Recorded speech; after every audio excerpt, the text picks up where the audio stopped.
নমস্কার, ব্রেকিং বাংলায় আপনাদের স্বাগত। আমি জয়ন্ত মজুমদার। আজকে যে থাম্বনেলটা আমি করেছি যে ভোটার তালিকাতেই কেন অন্নপূর্ণা ভান্ডার নয়, সেটা নিয়ে আজকের বিস্তারিত আলোচনা করব। কারণ আপনারা জানেন যে অন্নপূর্ণা ভান্ডারের ফর্ম নিয়ে এখন একটা বিস্তর বিতর্ক তৈরি হয়েছে। নানান জনে নানান রকম এরকম প্রশ্ন তুলছেন, কেন এই ধরনের এত বিস্তারিত ফর্ম, এত কিছু জানার চেষ্টা হচ্ছে বা গভর্নমেন্ট কেন জানার চেষ্টা করছে, একজন কিভাবে এটাকে কি বলে ফিল আপ করবে, অনেকেই হয়তো সবগুলো করতে পারবে না বা সব স্টেটমেন্ট দিতে পারবে না, এইসব নিয়ে বিতর্ক চলছে। এগুলোর কি প্রয়োজন ছিল? একজনকে অন্নপূর্ণা ভান্ডারে টাকা দেওয়া হবে, তার ছেলে স্কুলে ভর্তি হয়েছে, কোন স্কুলে পড়ে, প্রাইভেট না কি বলে সরকারি, তার ভ্যাকসিনেশন হয়েছে কিনা, সরকারি জায়গা থেকে নিচ্ছে, এসব নানান ধরনের প্রশ্ন উঠছে। এবং মুখ্যমন্ত্রী শুভেন্দু অধিকারী যেটা বলেছিলেন যে এটা 3 মাস ধরে এটার কাজ চলবে, 90 দিন, 1 জুন থেকে 3 মাসের মধ্যে এই প্রকল্পর কাজটা শেষ হবে, মানে এনরোলমেন্টটা শেষ হবে। তো তার মধ্যে যারা যারা কমপ্লিট করে ফেলবেন তাদেরকে দেওয়া হবে, বাকিরা ততক্ষণে হচ্ছে লক্ষ্মীর ভান্ডারের টাকা যেরকম পাচ্ছিলেন সেরকম পাবেন। তো অনেকে আবার এই প্রশ্নটা তুলেছেন যে যেভাবে এই জটিলতাগুলো তৈরি হয়েছে বা করা হয়েছে, তাতে এই প্রকল্প 3 মাসের মধ্যে এটাকে এনরোলমেন্ট কমপ্লিট হবে কিনা, বা আবার দিল্লি টিল্লির মতো হয়ে যাবে না তো, এসব আবার প্রশ্ন তুলেছে। সেই নিয়ে আমি বিস্তারিত আলোচনা করবো আজকে। তো তার আগে বলে দিই যে যারা আমার চ্যানেলটিকে আপনারা সাবস্ক্রাইব করেছেন তারা লাইক কমেন্ট নিশ্চিতভাবেই করবেন, আপনাদের কাছে আশা করছি। যারা এখনো চ্যানেলটি সাবস্ক্রাইব করেনি তাদের কাছে অনুরোধ রইল যে চ্যানেলটিকে সাবস্ক্রাইব করুন, বেল আইকনটিকে প্রেস করুন এবং অল অপশন বাটনটি চাপুন, যাতে আমার ভিডিও আপনারা সময় মতো পেয়ে যেতে পারেন। এবং দর্শক বন্ধুদের কাছে বলছি যে যদি ভিডিও ভালো লাগে অন্যদের হচ্ছে এটা শেয়ার করুন। তো আসছি যে যেদিনকে মানে গত বুধবার দিন শুভেন্দু অধিকারী মুখ্যমন্ত্রী তিনি যখন এই অন্নপূর্ণা ভান্ডারের বিষয়ে উল্লেখ করেন এবং ফর্মটা পাবলিশ করেন, সেদিনকে তিনি বলেছিলেন যে লক্ষ্মীর ভান্ডার হচ্ছে ভেরিফাইড ছিল বলে আমরা মনে করেছিলাম, কিন্তু লক্ষ্মীর ভান্ডার ভেরিফাইড নয়, অনেক ভুয়ো তার মধ্যে নাম রয়েছে। এবং তিনি একটা আশঙ্কা করেছিলেন যে প্রায় 30 লক্ষ নাম বাদ যেতে পারে, এরকম ধরনের একটা। তা কিসের ভিত্তিতে করেছিলেন তিনি সেটা সেদিনকে পরিষ্কার করে খুলে বলেননি।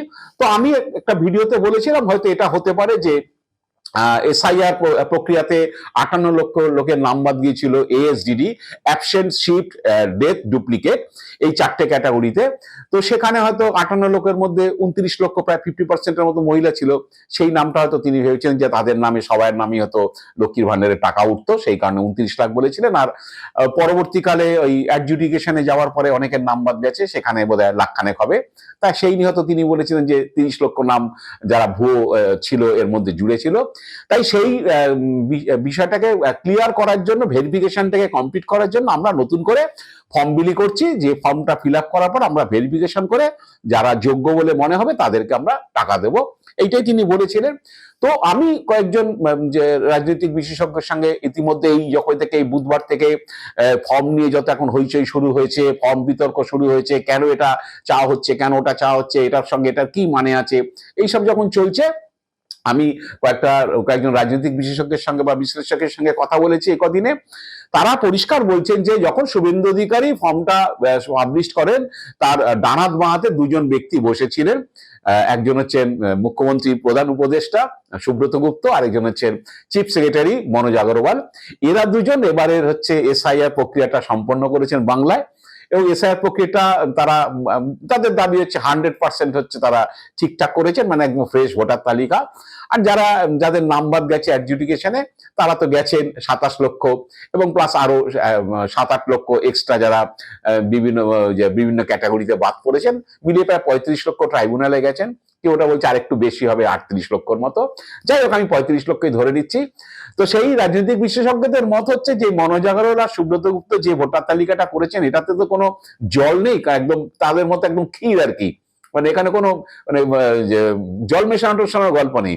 তো এই তালিকাতে যারা এলিজিবল আছে, এই তালিকাতে মহিলাদের নাম আছে, যে মহিলারা ভোট দিয়েছেন, এবং এখানে পুরুষ না মহিলা লিঙ্গ আছে ভোটার তালিকাতে, বয়স আছে ভোটার তালিকাতে। বয়সে একটু এদিক ওদিক হেরফের হতে পারে, কিন্তু তার জন্য রাস্তাও আছে। কারণ হচ্ছে এবার যাদের বয়সের হেরফের হয়েছে তারা ওই মাধ্যমিকের অ্যাডমিট কার্ড বা অন্য কিছু ডকুমেন্টস তারা জমা দিয়েছেন।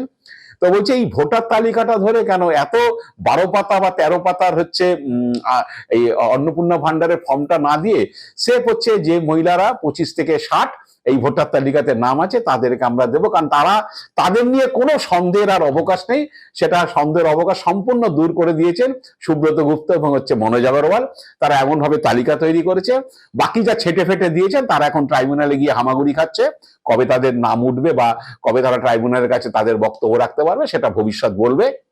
কিন্তু যারা তার মধ্যে বেঁচে গিয়ে নামটা তুলতে পেরেছেন তারা নিশ্চিতভাবে ভারতীয়। কারণ শুভেন্দু অধিকারী আরেকটা কথা বলেছেন যে অভারতীয়রা কেউ পাবে না, যাদের ভারতীয় নাগরিক হতে হবে। তাই এবারে ভোটার তালিকায় যারা নাম আছে তারা 100 কেন 1000% ভারতীয়, সুব্রত গুপ্ত এবং মনোজ আগরওয়ালদের সৌজন্যে। তো তারা অনায়াসেই তারা আসতে পারতেন, এদেরকে নিয়ে কোনো সমস্যা ছিল না। এবং এক পাতা বা দেড় পাতাতেই এই ডিক্লারেশনটা তারা দিয়ে করতে পারতেন যে আমার ভোটার তালিকা, তার ভোটার কার্ডের নাম, নাম্বার, তার কোন পার্টে তার নাম আছে ভোটার লিস্টে, কোন কনস্টিটুয়েন্সিতে, কত নম্বর পার্টে, কত নম্বর সিরিয়ালে, ভোটার কার্ড নাম্বার দিয়ে দিলেন, তাদের ব্যাংক ডিটেলস দিয়ে দিলেন, আর একটা ডিক্লারেশন দিয়ে দিলেন যে আমি যে আমার বয়স 25 থেকে 60 বছর মধ্যে আমার বয়স, আমি ভারতীয় নাগরিক, আমি কোনো সরকারি ক্ষেত্র বা সরকার পোষিত কোনো জায়গায় চাকরি করি না, বা কোনো সরকারি অন্য কোনো পেনশন বা আদার্স কিছু নিই না, এবং আমি ইনকাম ট্যাক্স দিই না। এই স্টেটমেন্টটা নিয়ে নিলে হতো। আর যাদের ভোটার তালিকায় নাম নেই কিন্তু তারা ট্রাইব্যুনালে অ্যাপ্লাই করেছে, তাদের যে আমার ভোটার তালিকায় নাম নেই কিন্তু আমি ট্রাইব্যুনালে অ্যাপিল করেছি বা সিএ তে অ্যাপিল করেছি, তাই সেখানে অ্যাপিলে যা ডকুমেন্টস আছে সেই ডকুমেন্টসটা মেনশন করলে পরিষ্কার মিটে যেত, 1 থেকে 1.5 পাতার মধ্যে ফর্ম হয়ে যেত। কিন্তু এটা কেন গেল না সেটা নিয়ে আমাদের রাজনৈতিক বিশেষজ্ঞ, আমি যাদের সঙ্গে কথা বলছেন তারা সন্দেহ প্রকাশ করছে যে family details, head of the family কে, তার প্যান নাম্বার, তার ব্যাংক ডিটেলস দাও, তিনি কি চাকরি করেন, কি পেশায় আছেন তার ডিটেলস দাও, আধার কার্ড দাও তার, তারপরে যদি ব্যবসা করেন জিএসটি আছে কিনা, জমি আছে কিনা, জমি থাকলে জমির কত হিসেব, শতক দিয়ে সেই জমির হিসেব দাও, তার পর্চা দাও, এবং কতগুলো রুম, পাকা রুম আছে কিনা, 3টে বা তার বেশি। এই যে বিস্তারিত ফর্মে যেগুলো চাওয়া হয়েছে এই 13 পাতার ফর্মে। তারপরে চিলড্রেন, যদি সন্তান থাকে 1 জন 2 জন 3 জন, যে সন্তানদের তাদের নাম দাও, তাদের তারা কোন স্কুলে পড়ে, প্রাইভেট না সরকারি, এবং তারা ভ্যাকসিনেশন নিয়েছেন কিনা, ভ্যাকসিনেশন যদি তারা নিয়ে থাকে তাহলে সেই ভ্যাকসিনেশন নাম্বার দিতে হবে, 2 হুইলার বা 4 হুইলার আছে কিনা, 2 চাকা বা 4 চাকার গাড়ি আছে কিনা, কাস্ট, যদি কেউ জেনারেল কাস্ট বাদে অন্য কোনো কাস্ট সার্টিফিকেটের ব্যাপার থাকে, রিজার্ভ ক্যাটাগরি ব্যাপার থাকে, এসসি এসটি ওবিসি, তাহলে তার সব ডিটেল দাও। আদার্স গভর্নমেন্ট স্কিমের সঙ্গে তুমি যুক্ত আছো কিনা, সেখানে পাও কিনা, ফ্যামিলির ইনকাম কত বাৎসরিক, এসবের কোনো দরকারই ছিল না। সিম্পল আমি মহিলাটিকে টাকা দেব, তুমি ভোটার তালিকায় তোমার নাম আছে, তুমি ভোটার তালিকার ডিটেল দাও, যদি নাম না থাকে ট্রাইব্যুনালে যাও তাতে দিয়ে দাও, আর ব্যাংক ডিটেল দাও, আর যদি কি বলে ডিক্লারেশন দাও যে আমি ইনকাম ট্যাক্স দিই না, আয়কর দিলে তিনি পাবেন না, পরিষ্কার করে উল্লেখ করা আছে, এবং আমি কোনো সরকারি জায়গায় কাজ করি না, মিটে যেত। কোনো এসবের ঝামেলা ছিল না, এত কিছু দেওয়ার ঝামেলা ছিল না, পুরো ফ্যামিলি হিস্ট্রি। তো অনেকে আবার এটাও বলছেন যে দিল্লিতে 2024-এর শেষ দিকে নির্বাচন হয়েছিল, একদম 24 সালের শেষে, তখন বিজেপি প্রতিশ্রুতি দিয়েছিল দিল্লিতে 2,500 টাকা করে মহিলাদের দেওয়া হবে। সেটা ছিল মুখ্যমন্ত্রী মহিলা সমৃদ্ধি যোজনা, যেটা তার আগে মহিলা সম্মান যোজনা ছিল, অরবিন্দ কেজরিওয়াল যখন মুখ্যমন্ত্রী ছিলেন। তা সেই মুখ্যমন্ত্রী মহিলা সমৃদ্ধি যোজনা যখন প্রতিশ্রুতি দেয় বিজেপি যে আমরা 2,500 টাকা করে দেব, তো মহিলারা ঢেলে ভোট দিলেন, বিজেপি দিল্লিতে ক্ষমতায় এলো। 2025 সালে 5 মার্চ ওই প্রকল্পের উদ্বোধন হলো। তারপরে সেখানে যেমনি দেওয়া ছিল যে উইকার সেকশন তারা পাবে, কারণ তাদের যে ওইটা ছিল যে ভারতীয় নাগরিক হতে হবে, এত বছর থেকে 18 বছর থেকে 60 বছর একটা এজ লিমিট দিয়ে দেওয়া হয়েছিল যে এর মধ্যে তাদের থাকতে হবে। কিন্তু ওখানে একটা জিনিস মেনশন করা ছিল যে 3 লক্ষ টাকা পারিবারিক আয় হতে হবে। তো এখানেও বলে দিতে পারতো যে বিজেপি গভর্নমেন্ট, যে শুভেন্দু অধিকারী মুখ্যমন্ত্রী বলে দিতে পারতেন যে আমরা 2.5 লাখ টাকা বেশি যাদের পারিবারিক ইনকাম তাদের আমরা দেব না, এবং সেটা সেই সার্টিফিকেটটা কোনো সরকারি আধিকারিকের থেকে নিতে হবে, ইনকাম সার্টিফিকেটটা যে কেউ একটা ডিক্লারেশন দিয়ে দিলেই হবে না।